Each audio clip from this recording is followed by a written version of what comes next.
नमस्कार. महाराष्ट्रातील 25 मोठ्या बातम्यांबद्दल जाणून घेऊया. व्हिडिओ आवडल्यास लाईक आणि सबस्क्राइब करा.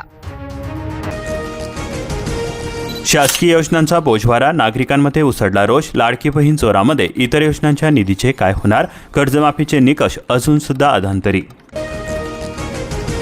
लग्नसराईमध्ये मिरचीचे भाव भडकले असून गृहिणींच्या किचनचे बजेट कोलमडले. वाढत्या महागाईने गृहिणींच्या बजेटवरती पडला प्रभाव. मध्यमवर्गीयच्या ताटामधून तिखट गायब झाले. नुकसान भरपाई नाकारल्याने वणीमधील शेतकरी संतप्त झालेले आहे. 13,132 शेतकऱ्यांनी पीक विमा काढलेला होता. शेतकऱ्यांना उद्ध्वस्त करणाऱ्या शक्तीपीठला राष्ट्रवादीचा विरोध होतोय. के.पी. पाटील, राधानगरीतील प्रमुख कार्यकर्त्यांचा मुद्दाड येथे मेळाव्यामध्ये संघर्ष सुरू. रत्नागिरी जिल्ह्यामध्ये टंचाईग्रस्त वाड्यांनी केली शंभरी पार. 38,000 टंचाईग्रस्तांना संत्रा टँकरने पाणीपुरवठा. बदलत्या हवामानाचा तडाखा बसलेला असून नुकसानीने शेतकरी चिंताग्रस्त झाले. नुकसानग्रस्त बागायतदार शेतकऱ्यांना नुकसान भरपाई केव्हा मिळणार? कर्जमाफीची यादी तयार. 62,000 शेतकऱ्यांना फायदा होतोय. कर्जमाफी मिळणार, पण आधार प्रमाणीकरण हवे. शक्तीपीठ महामार्गाविरोधामध्ये शेतकरी आक्रमक झालेले असून बोरगावमध्ये कडकडीत बंद. संतप्त शेतकऱ्यांचा सरकारविरोधामध्ये एल्गार. हा प्रकल्प हटवल्याशिवाय आता माघार नाही. वाढत्या तापमानापासून केळीबाग वाचवण्यासाठी शेतकऱ्यांची धडपड होते. गिरणा पट्ट्यातील केळीबागांना फटका बसलेला आहे. हिरवी नेट, ग्रीन ग्रास व साड्यांच्या साहाय्याने संरक्षणाचे प्रयत्न सुरू.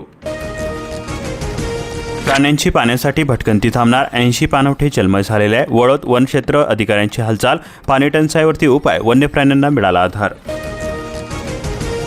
शहरावरती पाणी टंचाईचे सावट. उपलब्ध जलसाठा केवळ 15 जूनपर्यंतच पुरणार. अक्कलपाडा 59.27, नकाने 60, दरेगाव तलाव 60% जलसाठा. धुळे जिल्ह्यातील 13 प्रकल्पांमध्ये 45% साठा उपलब्ध. मस्दी परिसरातील शेतकऱ्यांना कांदा साठवणुकीवरती भर. 7 ते 10 रुपयांचा दर मिळतोय. विजेच्या शॉर्ट सर्किटने भंगले स्वप्न. डोळ्यासमोर पिके झाली बेचिराग. एरंडोल चहार्डीमध्ये शिवारात भीषण आग लागलेली आहे. लाखोंचे नुकसान झाले. हातातोंडाशी आलेला घास हिरावला. आधुनिक यंत्रामुळे शेती बनते स्मार्ट. मजूर टंचाईवरती पर्याय. ट्रॅक्टर, पॉवर टिलरसह विविध यंत्रांचा वाढता वापर. उत्पादन खर्चामध्ये बचत. वेळेमध्ये शेतीकामे पूर्ण. रोहिओ फळबाग अनुदान जुने राहिले बाजूला. नव्या वर्षाचा घाट. 2023-24चे कुशल अनुदान अद्याप सुद्धा थकीत आहे. प्रशासनाच्या धोरणामुळे केळी उत्पादक शेतकरी संभ्रमामध्ये सापडले.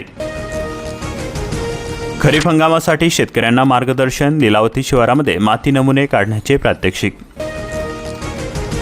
येडगावमधून 25 मे नंतर पिण्याचे पाणी. सिंचन आवर्तनासाठी शेतकरी आक्रमक झालेले आहे. कुकडी जोड कालवा किमी 132 वरील पाणी वापर संस्थांच्या प्रतिनिधींची बैठक. सचिवांना भेटणार.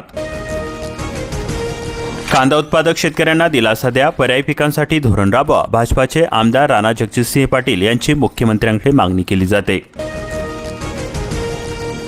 अनुदानित बी बियाण्यांसाठी शेतकऱ्यांनी ऑनलाईन अर्ज करावे. तालुका कृषी अधिकारी BM कसवे यांचे आवाहन. शेतामध्ये विहिरीऐवजी बोरसाठी राज्य शासनातर्फे अनुदान द्या. वेळ व पैसा बचत होईल. शेतकऱ्यांकडून मागणी केली जाते. शेतकऱ्यांचा प्रतिसाद चांगला मिळतोय. उसनीवरील पुलाचे काम पुन्हा सुरू. डिळकस कोंढार चिंचोलीचा नवीन पूल. ब्रिटिशकालीन पुलावरून वाहतूक सुरू झालेली आहे. ऊस बिलाअभावी शेतकरी झाला थकबाकीदार. बाजारामध्ये पत होतंय कमी. साखर कारखानदारांची मनमानी. दुष्काळी भागाला टेंभू ठरली जीवनदायिनी. 4 महिन्यामध्ये 9.56 TMC पाण्याचे वितरण करण्यात आले. 240 गावांमधील शेती, पिण्याच्या पाण्याचा प्रश्न मार्गी लागला. अशाच प्रकारच्या महत्त्वपूर्ण बातम्यांसाठी आताच आपल्या चॅनलला सबस्क्राईब करून बेल आयकॉनला ऑलवरती सेट करा आणि हा व्हिडिओ जास्तीत जास्त शेतकरी मित्रांपर्यंत शेअर करा.